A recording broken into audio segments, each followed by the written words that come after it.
Hi, I'm Judy Verhoeven, and I'm a paper collage artist. Thought I'd show you around my studio before we start the demo video. That's my work table back there, and I'm gonna roll us right around so you can see my studio. This is the pretty part where all the art gets hung. And one of my studio mates back there, Zoe.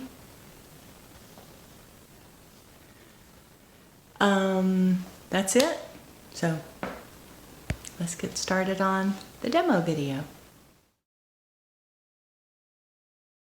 The first part of my process is to choose paper. I use recycled paper and then I paint it with acrylic paint. Once the paper's painted, I divide it up by color, and I have a big flat file, and I store the paper individually into the colors. And then, depending on what color I need, I go through my flat file, and if I find what I need, I use it, and if not, I paint more. And this particular piece of paper in this file, in my gray file, was one I used on the piece I'm going to be demonstrating. Golden Heavy Gel Matte Medium is what I use for my glue. It's very thick, it's heavy body, so when I buy it, I dilute it with water, and it's probably about a 1-to-1 ratio, and I mix it up, it ends up about the consistency of pancake batter. I work on wooden panels that my husband builds for me, and the beginning of the process is taking papers that I've chosen for the background and applying them to the panel. I like to work wet on wet, which means I put the gel medium glue onto the panel first, and the same gel medium is painted on the back of my piece of paper, and then I put the paper down, wet on wet down, and adhere it to the panel. And I make sure I press firmly on the whole thing to get all the air bubbles out and make sure the paper doesn't have any gaps in it. And on this piece, I wanted all of the background papers to be significant or just colorful in some way, including Open Studio's catalog and a bag from a luminary from my front porch. I knew I was eventually going to be painting over the entire background. So after everything was dry, I mixed up some light blue paint with gel medium to make it somewhat translucent, and I painted over the entire background panel. Once that was done, I let it dry, and then I changed the orientation a little bit. So it's rotated in this picture, and now it was time for me to start to cut out and adhere the limbs of my tree. And remember that piece of paper from the beginning, that's the paper I used for the limbs on the tree.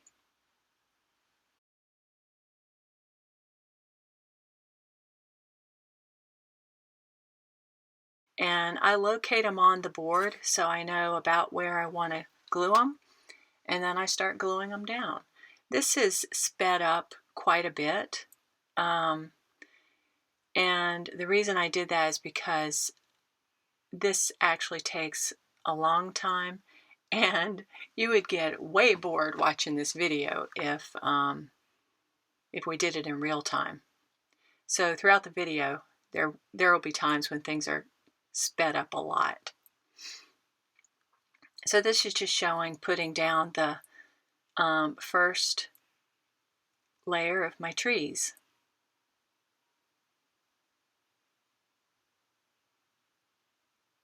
A neat thing about working wet on wet is if I put something down and I want to scooch it over a little bit, because it's still wet under there, I'm able to move it around some, and that's handy. Like in this piece, I didn't want to cover up certain lettering in the background, So it was nice to be able to move things in case it was covering something that I wanted to show.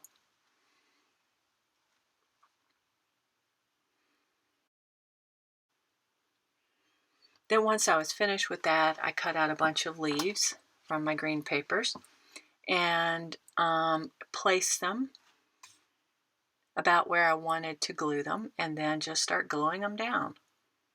And again, I glue things down wet on wet. So I put the glue on the panel and also put the glue on the back of the piece of paper I'm going to adhere, and then I plop it down. And you can tell I move things around just to eyeball it and decide where I want it, how I want it to look.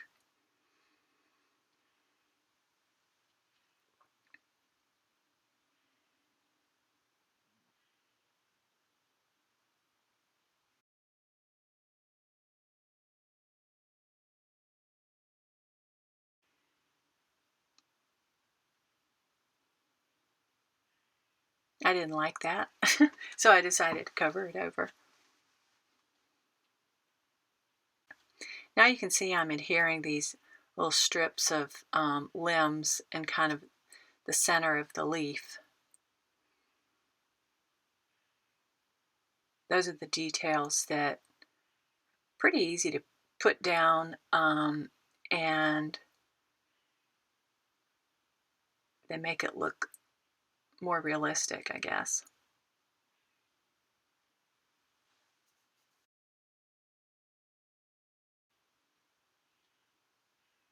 By the time I'm done, I've put a lot of coats of the gel medium on it.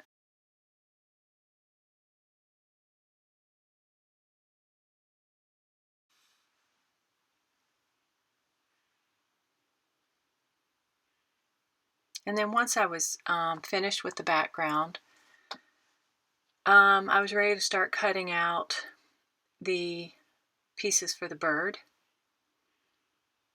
And I had already cut out a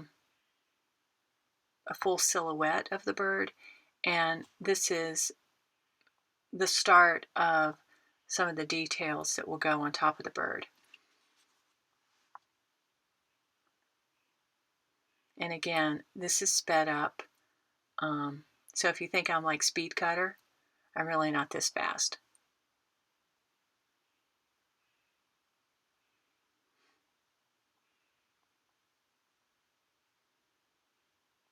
And so you can see that I've already cut a few pieces, and you start to see how I'm doing some lighter shades of yellow and some darker shades of yellow for the body of the wren. Most of that will be covered up.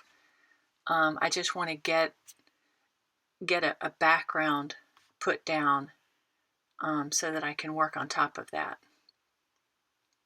Like this is the background for the tail, and I'm just getting that down there before I put the detail on. Now I'm going to put the body of the bird. Again, wet on wet. That way I can move it around after I've placed it, just to get it in the right position.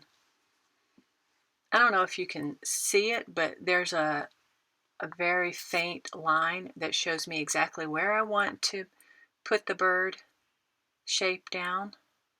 And I use those guides so that when it's time for me to adhere things, it's going where I want it to go, because I've already thought about that and planned it. And now I'm just going to start building the shading and the details on my wren.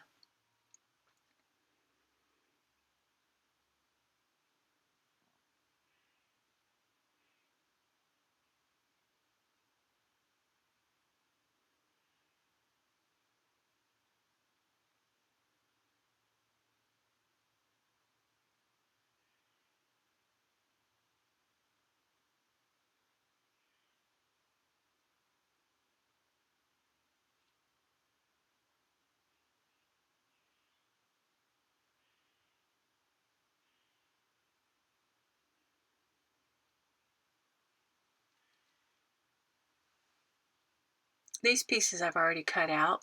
I didn't show you cutting out each of these. In a few minutes you will see one piece, and I'll explain how I cut it out.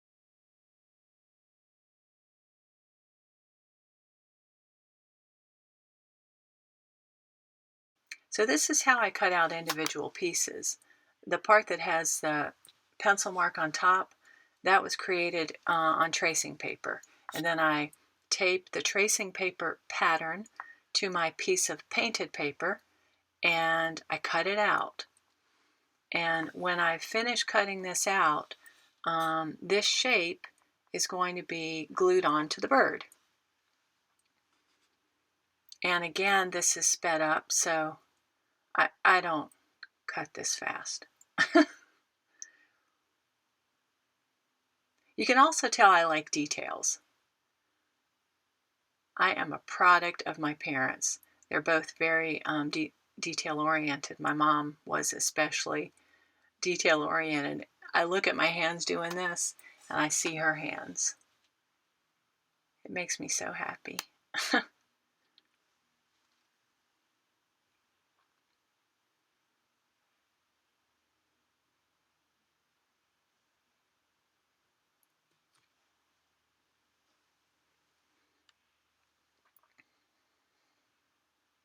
Okay. There it is finished. And it, along with all the other pieces, are going to be adhered to the bird.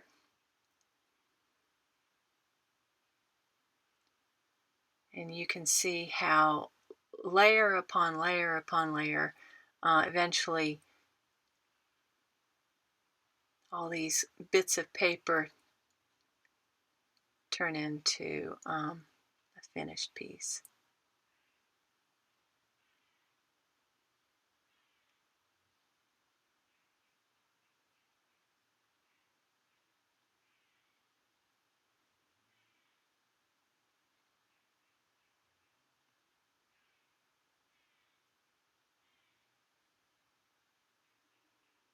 And there's the piece you saw me cut out. So now you can see where it's going to end up going. The glue that I'm using, the gel medium, it is, it looks white in the bucket, but it dries clear. So I know that on this video there's a glare. That's just because it's wet. Once everything's dry, you can't see any of the gel medium, and I use a matte gel so that it doesn't dry shiny. So now I'm working on the details. And these are pieces of painted paper that I've cut out and very specific shapes, and now I'm adhering them onto the piece. This takes a whole lot longer, as you may guess.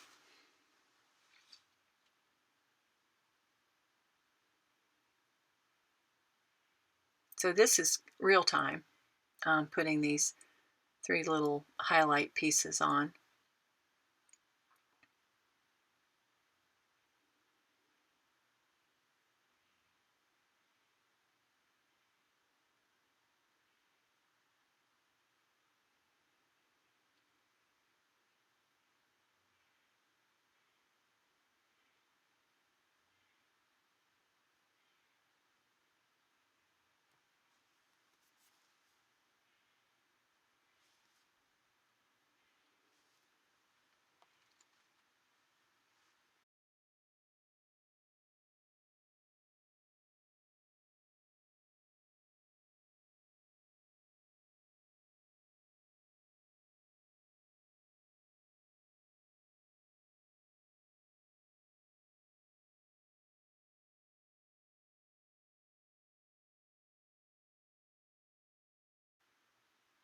I just wanted that to be behind because that's the far side claw, so I gave it a little snip.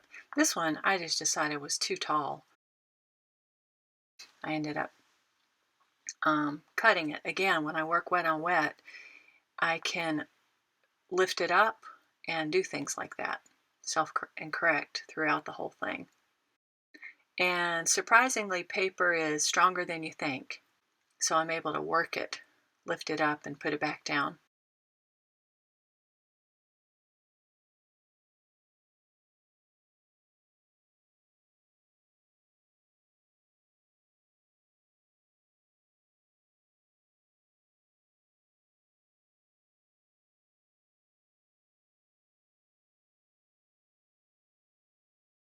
I like to get the eye done because now suddenly I'm working on this creature that's looking at me, and I don't know, kind of gives it a soul. So I thought I'd show you the whole process of putting the eye together.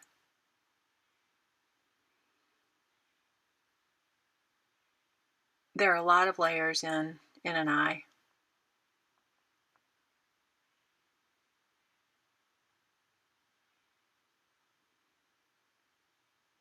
I use regular size scissors, but they're not fabric scissors because paper wreaks havoc on scissors, and you wouldn't want to screw up your good fabric scissors cutting out paper.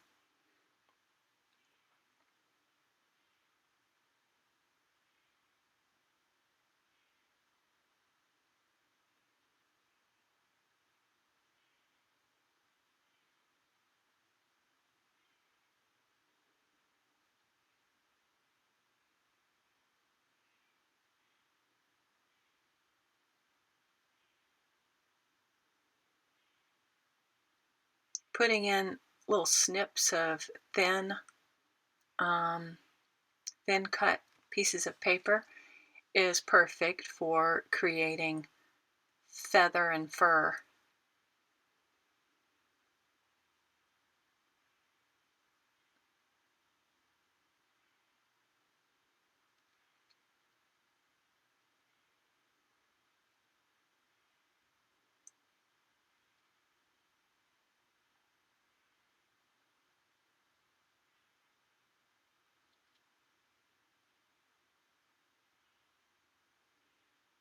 And if you've ever done eyes, it's a rare eye that doesn't have that little highlight hot spot on it. It makes an eye look very alive.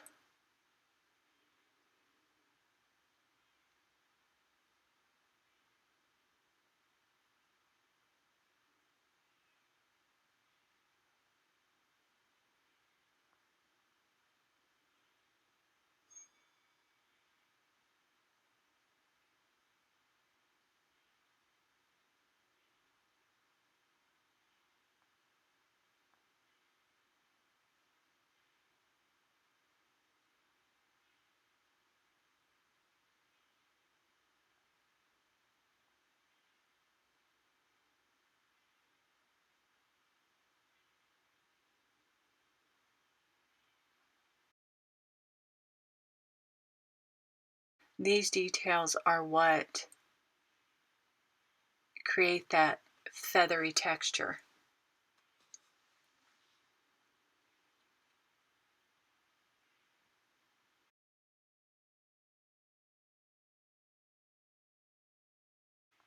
So there the eye is finished with all of the other little snippets I put onto it. And now I'm going through the Open Studios catalog because I wanted to incorporate images from that catalog in this piece specifically.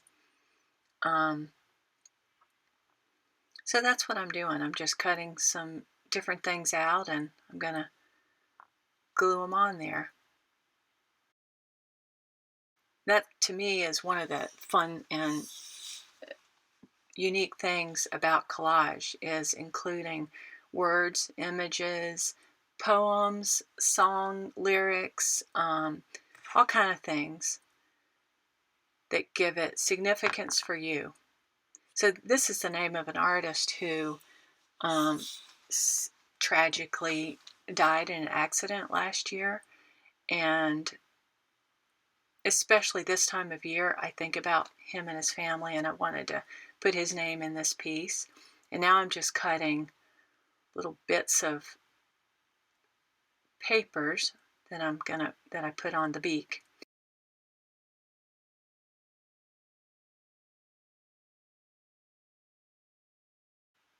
And that ear from that dog picture was perfect for that whole thing. I don't know what it's called on the bird's beak.